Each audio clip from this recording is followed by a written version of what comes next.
लेते होंगे, ज़्यादातर सभी स्टूडेंट लेते होंगे। तो एक चीज़ मैं हमेशा आपको बताती हूँ कि जो बैक्टीरिया होता है, ये होता है, इसकी ये मॉर्फोलॉजी होती है, ऐसा शेप होता है, या किसी सैंपल में बैक्टीरिया पाया जाएगा तो इस तरीके का वो ग्राम पॉजिटिव बैक्टीरिया वो ग्राम निगेटिव बैक्टीरिया। अब बेटा या तो हम उसको कल्चर करके देखें, या तो हम उसे कल्चर करके देखें।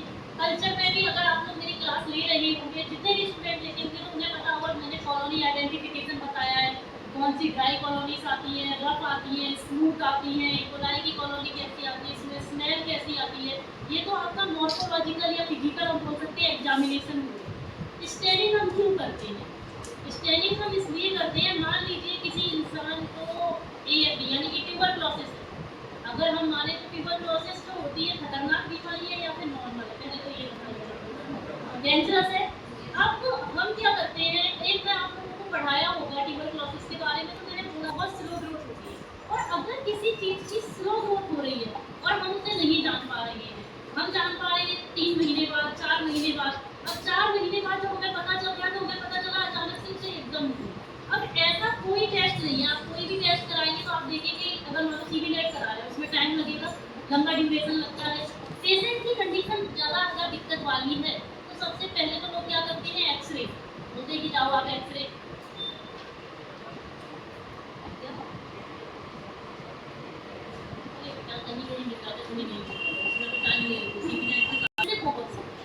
हम अगर बात करें तो CV नेट ऐसा नहीं है 100-200 रुपए का होता है। आपको दे दिया होगा, मतलब मेरे पास ऐसा होता है, देखिए बच्चों कितना लिया था चार्ज। आप जाइए, डॉक्टर साहब का स्पूटम का सैंपल लेंगे, स्मीयर बनाएंगे, स्टैन करेंगे। अगर आप विदिन मतलब 1 आवर को आपको रिपोर्ट देके बता देंगे आपका पॉजिटिव है या नहीं। इसी तरीके से अगर हम ग्राम पॉजिटिव या ग्राम निगेटिव बैक्टीरिया की बात करें तो उसमें भी हम स्टैनिंग से पता कर लेते हैं। इसके बाद हम कल्चर करते हैं, ठीक है। ऐसा नहीं है कि कल्चर AFD स्टैन का नहीं लगता है, यानी कि माइक्रोबैक्टीरियम का नहीं लगता, उसका भी कल्चर लगता है, लेकिन उसका टाइम पीरियड बहुत ज़्यादा होता है कल्चर का। कहीं आपको 1 महीना लग जाए और 1 महीने से ज़्यादा भी टाइम लग सकता है। तो कल्चर मैं तो नहीं अब इतना बेनिफिट बोल सकती, लेकिन स्टैनिंग अच्छी चीज़ है, स्टैनिंग से हम जल्दी। और एक बात याद रखना कि जो AFD स्टैन होती है उसमें एक्यूरेसी 99% होती है, 1% हम हमेशा लेके चलते हैं कि नहीं भी हो सकती है, लेकिन 99% हम श्योर रहते हैं पॉजिटिव ही है, ठीक है। तो एक तो हमारा ये हो गया। ये चीज़ें क्या है बेटा, अगर आप लोगों को बैक्टीरिया नहीं पता है तो मैं एक आपको हिंट दूंगी, तो ये है कि ये जो सीजन चल रहा है अभी आप लोग खुद करेंगे तो आप देखेंगे टेम्परेचर कितना चल रहा है, 32, 33, 34, ज़्यादा ज़्यादा 35, 36। 30 से तो नीचे नहीं जा रहा है और 40 से ऊपर नहीं जा रहा है। मतलब यही है कि 30 से 40 के बीच में टेम्परेचर रह रहा है। और आप लोगों ने जब माइक्रो पढ़ा होगा तो मैंने आपको पढ़ाया था कि जो बैक्टीरिया की एकदम अच्छी ग्रोथ होती है उसका ही तो फेवरेबल टेम्परेचर है ना उसके लिए, ये बैक्टीरिया के लिए फेवरेबल टेम्परेचर है। जैसे कि हम लोगों के लिए होता है कि चलो कोई नहीं, सर्दी आ गई, मस्त खा पी के मस्त सो रहे हैं, कोई दिक्कत नहीं। गर्मी आ रही है, भाई गर्मी लग रही है, AC चलाओ। तो ऐसे ही अब ये बैक्टीरिया का सबसे बेस्ट टाइम, और ये सोचिए ये जो टाइम है उन्हें क्या है, उन्हें एक टेम्परेचर देना पड़ता है। जैसे मानिए अगर 40 से ज़्यादा टेम्परेचर है या 38, 39 टेम्परेचर, बैक्टीरिया ग्रो नहीं करेगा। जब बैक्टीरिया ग्रो नहीं करेगा तो मानो इन्फेक्शन होने के चांसेस कम हो गए।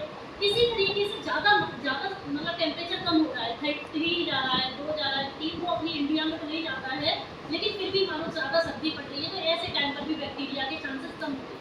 एक ये टाइम होता चल रहा है तो मजे में बैक्टीरिया उसे खा, मतलब उसे हमें ग्रो कर नहीं, ऐसे टाइम है उनके लिए इतना अच्छा टाइम है, आसानी से वो आपकी बॉडी में ग्रो कर जाएगा, ठीक है। और सबसे बड़ी बात, वो एटमोस्फियर में भी नहीं मरेगा, क्योंकि ज़्यादा टेम्परेचर होगा वहाँ पे तो उसके लिए दिक्कत है। स्पॉट फॉर्मेशन करने का मैंने पढ़ाया है सभी को, तो दिक्कत नहीं है, और नहीं कर पा रहे तो भाई हीट ही इतनी है, नहीं हो पा रहा।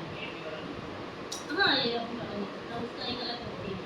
तो ये चीज़ें अब टाइम जो चल रहा है ये बढ़िया टाइम चल रहा है। तो आप लोग एक चीज़ नोटिस करेंगे, सबसे ज़्यादा फोड़े, फुंसी और बोलते हैं ऐसी फंगल इन्फेक्शन, सारे खांसी, जुकाम, बुखार, हर तरीके के इन्फेक्शन आपको इस सीजन में सबसे ज़्यादा दिखाई देगी बरसात में।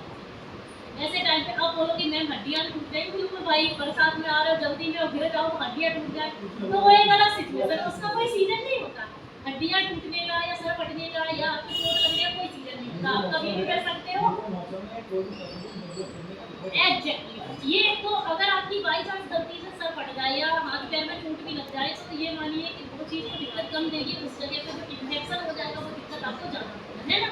तो ये सारी चीज़ें हमें आनी चाहिए कि किस तरीके से स्टेनिंग करते हैं। स्टेनिंग में हमें सबसे पहले क्या करना होता है, बस स्मीयर करके सीखते, यानी कि पहले हमारे पास में एक पतली थी लेयर होनी चाहिए किसी भी सैंपल की, जिसमें हमें ये लग रहा है कि बैक्टीरिया हो सकता है, उसकी हमें एक स्मीयर होना चाहिए। उसी स्मीयर पे हम ग्राउंड स्टेनिंग करते हैं। ये आप लोग जैसे कि अगर आप क्लिनिक चला रहे हैं तो आपके पास डायरेक्ट पेशेंट है, तो जो स्टूडेंट बीएमएससी वाले हैं उन्हें ये बात याद रखनी होगी कि आपके पास डायरेक्ट पेशेंट नहीं आएंगे, आपके पास सैंपल आपको डॉक्टर्स लिख कर देंगे कि भाई आपको ये भी लेना है। तो फर्स्ट ऑफ ऑल तो आप लोगों को सैंपल लेना आना चाहिए। हमारे फील्ड में सबसे ज़्यादा क्या है, आप लोगों को सैंपल लेना आना चाहिए। पता चल रहा है अगर कभी डॉक्टर ने आपको लिख कर दिया कि किसी का स्पुटम का एयर डिस्टेंस, तो आपको ये पता होना चाहिए पहले तो स्पुटम क्या होता है, फिर आपको ये पता होना चाहिए कि आपको जो भी आपके पास में है, यानी जो भी कैंडिडेट का आप ले रही हैं, उसे आपको कौन कौन से प्रिकॉशंस करना है, अपनी आपको सुरक्षा कैसे करनी है। सबसे ज़्यादा जरूरी तो आपकी खुद की है। ऐसा कोई स्टूडेंट नहीं कर रहा है, पता चला हम जा रहे हैं पेशेंट को सही करने, उससे पहले हम खुद इन्फेक्टेड हो। और आप लोगों को पता होना चाहिए कि एएपी बैक्टीरिया इतना ईजी नहीं होता, आपको पता भी नहीं चलेगा वो आपकी बॉडी में चला गया और आपको 1-2 महीने तक बिल्कुल खबर भी नहीं होगी, वो आराम से ग्रो करेगा। स्लो ग्रो करता है तो आपको नहीं पता चल पाएगा, तो जब पता चलेगा आपका आधा लंग इन्फेक्टेड हो। तो इस तरीके से हमें क्या करना होता है, अगर कहीं पे लिखा है कि एएपी स्टैंड है या फिर एएपी कल्चर है, तो उस जगह पे आपको ध्यान देना है कि आपको अपनी सुरक्षा ज़्यादा रखनी है, समझ रहे हैं। और एएपी के अलावा नहीं, हर कोई अगर ऐसा कोई पैथोजन है, आप किसी का भी सैंपल लेना चाह रहे हैं तो इन्फेक्शन ही होता है।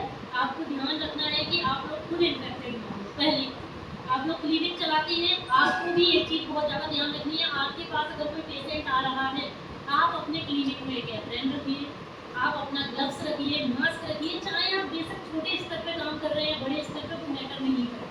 पेशेंट आपके पास आ रहा है, आपको थोड़ी ना पता किसी कितनी बड़ी बीमारी है।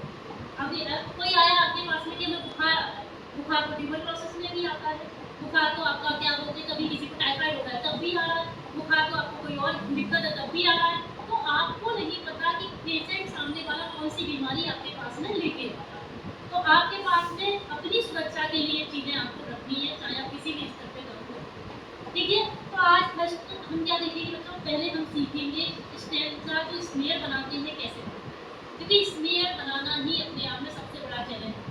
अगर आप अच्छा स्मेयर नहीं बना पा रहे हैं तो आपकी स्टेनिंग अच्छी नहीं है, आपकी स्टेनिंग अच्छी नहीं होगी तो आपको बैक्टीरिया नहीं अच्छे से दिखाई देगा, और अगर आपको बैक्टीरिया अच्छे से दिखाई नहीं देगा तो फिर पॉसिबिलिटी कम हो जाएंगी कि आप किसी भी पेशेंट को सही करें। समझ रहे हैं आप लोग। तो पहले हम स्मेयर बनाना सीखेंगे, उसके बाद हम क्या सीखेंगे, उसके बाद हम ग्राउंड स्टेनिंग करना सीखेंगे और एयर स्टेनिंग। दोनों आज हम सीखेंगे, 3 चीज़ें आज हमारा टारगेट है सीखने। इसके बाद में हम क्या करेंगे, ये प्रैक्टिकल के बाद जो आगे का नेक्स्ट प्रैक्टिकल होगा वो आप लोगों के लिए लेना बहुत ज़्यादा मैंडेटरी होगा। रीजन ये है कि स्टेनिंग करना आप सीख जाएंगे, आएंगे अपने आप से अपना सैंपल लेंगे, स्मेयर बनाएंगे, स्टेनिंग करेंगे। माइक्रोस्कोपी करना हम नेक्स्ट टाइम सीखेंगे, क्योंकि एक दिन में ये सारा पॉसिबल है। तो आज आप जो सीख के जा रहे हैं इसका रिजल्ट आप कब देखेंगे, नेक्स्ट जो माइक्रोस्कोपी वाला होगा तब। लेकिन आप आज सीख के जाएंगे तो आपको इतना पता होना चाहिए, आए अपना सामान उठाएं और तुरंत आगे आप अपने काम में रखें। आपको किसी स्लाइड तक आपको बिल्कुल किसी इंसान की हेल्प की जरूरत ना पड़े, इतना काम आपको यहाँ से सीख के जाना है, ठीक है। जिससे आप लोग आए, यहीं पे आपको सामान रखा मिलेगा, तो बस स्लाइड उठानी है, अपने आप से ही सारा काम कर लेना। जब तक मैं आऊँ आधे लोग अपनी स्लाइड बना के प्रिपेयर करें, फिर हमें क्या है सिर्फ माइक्रोस्कोप में चेक कर करके देखना है। नेक्स्ट टाइम पे अपन लैक्टोबैसिलस का करेंगे, ग्राम पॉजिटिव बैक्टीरिया होता है, सबसे बड़ी बात है आप लोगों के लिए डेंजरस नहीं है, इसीलिए हम वो सैंपल देखेंगे तो आपके लिए डेंजरस ना हो, आपको इन्फेक्टेड भी ना करें और आप देखना है ना, क्योंकि इधर आप लोग भी हैं और आगे जो इधर का स्टाफ है हम हॉस्पिटल्स में रहेंगे, उन्हें भी इन्फेक्टेड होने के चांसेस हैं। तो हम यहाँ पे कोई रिस्की काम नहीं करेंगे, हम ऐसे सैंपल देखेंगे जैसे सॉइल्स के अंदर कौन से बैक्टीरिया पाए जा रहे हैं, या फिर अगर हम कोई ऐसा पानी ले लेते हैं, अगर हम बारिश का भी पानी ले लें कहीं से, उसमें भी बैक्टीरिया मिल जाएंगे आपको, है ना। तो हम इस तरीके के सैंपल्स अपने लेके देखें।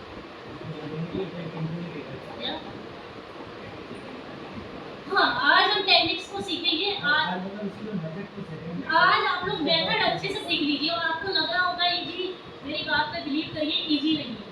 आप अभी लेंगे ना, जब अपनी स्लाइड लेंगे, उसे प्रिपेयर करेंगे, तो एटलीस्ट आप 1 घंटा लगा लेंगे स्मेयर बनाने में। तो आप लोगों ने कभी लूप नहीं चलाया है, लूप चलाने में टाइम लगता है, तो दिखाए हुए हैं।